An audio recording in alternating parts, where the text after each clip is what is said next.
Hello guys, সালাম আলাইকুম। ওই যে আপনি দেখতেছেন একজন লোকে সাইকেল চালানো শিখতেছে, সে আর কেউ নয়, সে আমাদের শ্রদ্ধেয় বড় ভাই, মেট্রোপলিটন ইউনিভার্সিটির অ্যাকাউন্টিং এর executive officer, senior executive officer Ehsan Uddin, সবে দিলীপ নামে পরিচিত। তিনি আমাদের শ্রদ্ধেয় ভাই।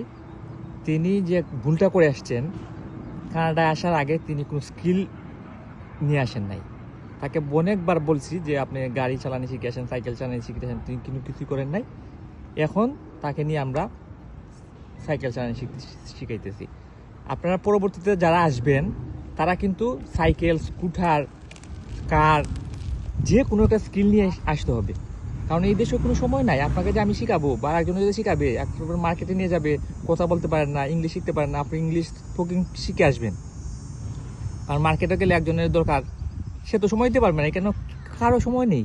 হ্যাঁ, এই জন্যই আপনাদেরকে বলতেছি, নেক্সটে যারা আসবেন মহিলারা ভালো রান্নাবান্না শিখে আসবেন, সেলাই কাজ শিখে আসবেন, যে কোনো কাজ, কোরআন শরীফ পড়া শিখে আসবেন, এখানে বাচ্চাদেরকে পড়াবেন। হ্যাঁ, তাহলেও একটা কিছু করা যাবে আর কি। আর না হলে কেন কাউকে দেওয়ার মতো 1 মিনিটের সময় নাই। এই দেশটাই এমন বিজি দেশ। আপনি কিছু বলবেন জাতির উদ্দেশ্যে? এটা মাসি গাড়ি বয়সে তো আমার সাইকেল চালানোর বয়স হয়েছে না, এরপরেও বাধ্য হইয়া সাইকেল চালানি শিখা লাগবে। হ্যাঁ, এর মাঝেও তিনি আরো বাংলার 2 লক্ষ টাকা লস দিচ্ছেন। তাই আপনাদেরকে আমার বিনীত অনুরোধ, আপনারা যারা পরবর্তীতে আসবেন, স্কুটি, সাইকেল, মানে এভরিথিং আপনারা শিখে আসবেন।